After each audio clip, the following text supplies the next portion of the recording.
Ada surat apa nih?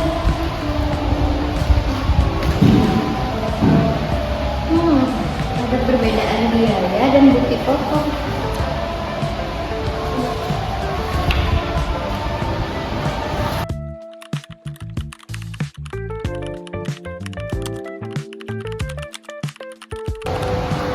Permisi, selamat pagi Ibu. Ya, silakan masuk. Yang dulu.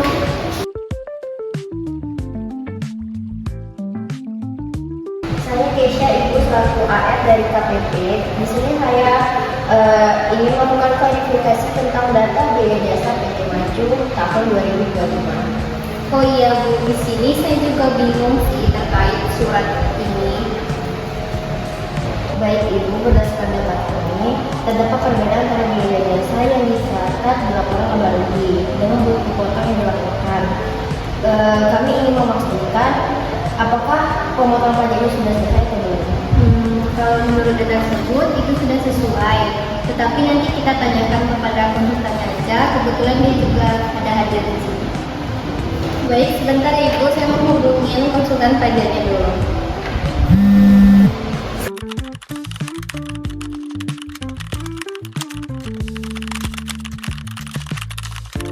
Baik Ibu, ditunggu sebentar ya, kemungkinan konsultannya bakal hadir.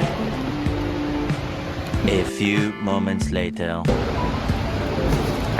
Misi. Iya, sudah masuk.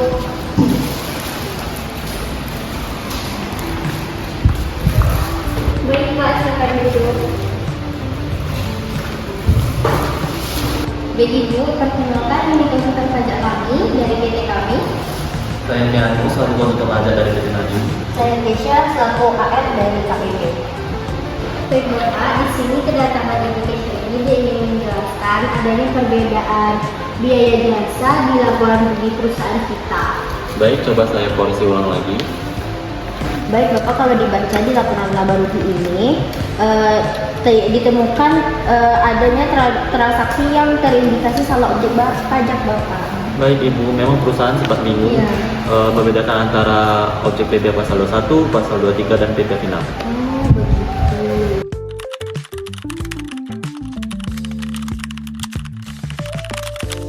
Baik Ibu, saya jelaskan secara singkat ya. Untuk yang pertama itu PPA 21 itu digunakan untuk penghasilan orang pribadi seperti pegawai, tenaga ahli ataupun freelance individu. Nama contohnya itu perusahaan membayar honor desainer freelance pribadi sebesar 10 juta. Karena penerima jasa ini adalah orang pribadi, maka dikenakan PPA 21 Ibu. Betul Ibu. Betul, kalau untuk PPh 21 itu untuk penerimanya individu, karena banyak sekali wajib pajak tuh salah mengartikan PPh 23-nya. Kebanyakan tuh mereka anggap tuh PPh 23 itu untuk jasa, padahal itu untuk PPh 21. Oh begitu ya, PPh 21. Iya. Baik, untuk yang selanjutnya itu PPA pasal 23. Nah, biasanya untuk PPA pasal 23 ini dikenakan atas pembayaran jasa kepada badan usaha ataupun perusahaan. Dengan contohnya itu seperti PT Maju membayar jasa itu kepada PT lain sebesar 20 juta. Karena penerima penghasilan adalah badan usaha, maka dipotong PPA 23-nya sebesar 2%. Untuk yang ketiga, PPA final pasal 4 ayat 2 itu biasanya dikenakan atas yang pertama sewa tanah atau bangunan, yang kedua jasa konstruksi, dan yang ketiga UMKM tertentu dan objek pajak lainnya yang bersifat final atau tidak bisa dikreditkan. Dengan contohnya itu seperti perusahaan menyewa ruko sebesar 50 juta per tahun. Nah, jadi dikenakan PPh final pasal 4 ayat 2 sebesar 10%. Oh, jadi pemungutan jenis pajak itu tergantung sama jenis penghasilannya dan siapa itunya ya, siapa penerimaannya. Ya, betul sekali Bapak dan Ibu.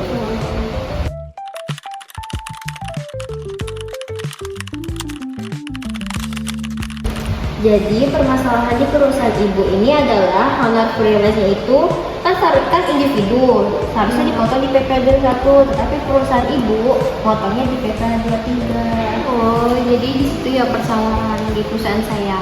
Benar Ibu, staf sebelumnya mengira semua jasa otomatis dikenakan PPh pasal 23.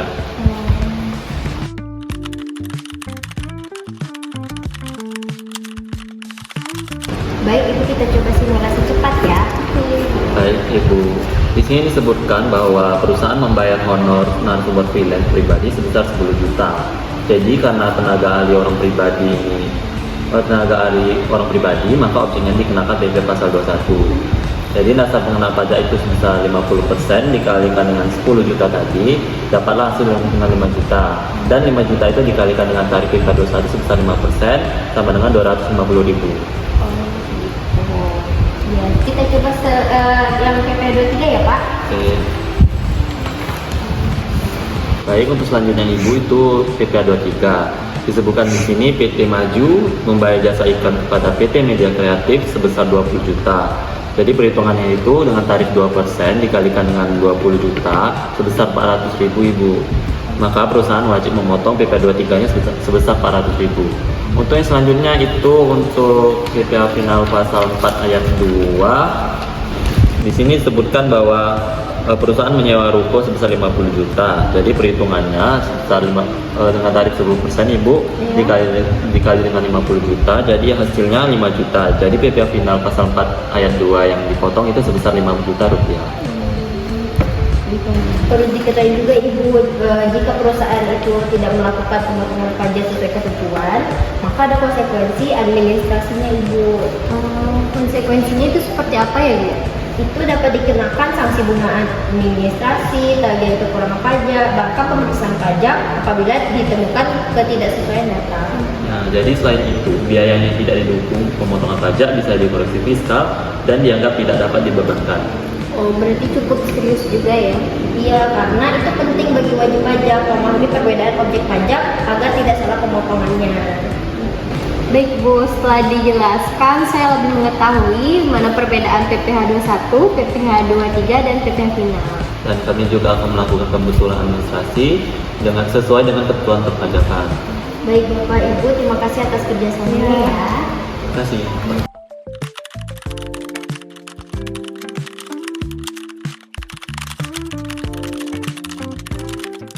Baik, sekian video simulasi dari kami yaitu kelompok 8. Semoga video yang kami buat ini dapat bermanfaat bagi semua orang. Terima kasih. Wassalamualaikum warahmatullahi wabarakatuh.